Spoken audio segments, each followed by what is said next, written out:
Hi, I'm Natalie. And I'm Riley. And welcome to Grades of Green's VERTE 2015.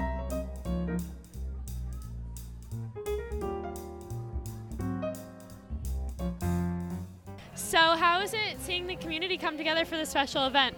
Oh my gosh, it's so amazing. Like, this community has been with us literally since we started, especially this year because both of our honorees are actually from our first school, Grandview Elementary.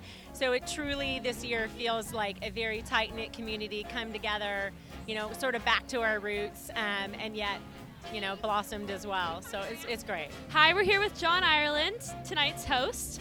So what brings you to VERTE? What do you like about Grades of Green? I love the story. I think that, it was 4 moms that were just sitting around figuring out what they could do. And it really, kind of came down to you guys, people your age, and how they could start people with good habits when they were in elementary school. And you're going to meet a couple of kids tonight throughout the night that started with this when they were in kindergarten.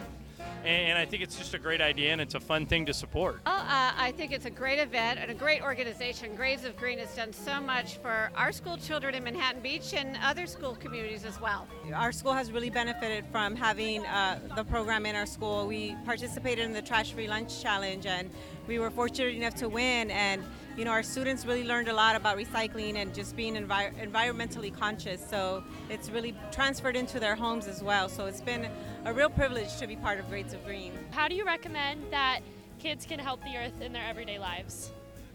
I think that there's a lot of things that kids can do. One of them is getting involved in Grades of Green and learning about all the different ways that the different opportunities that they have in their schools and at home.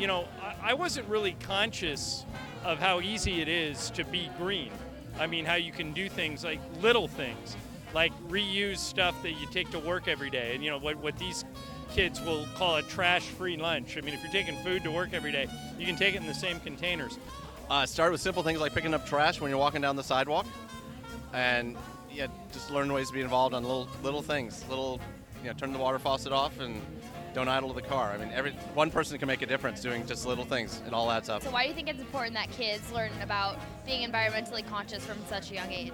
Well, kids are going to inherit the world. It's their planet, and it's really important that they have a planet to live on and to raise their own children on. And ironically, my kids go to a school called Muse, which is also a green school and a vegan school. And so I think if we can raise this next generation with awareness and tools, then there's a good chance that their kids will have a clean and beautiful and safe planet to live on, and their kids and so on.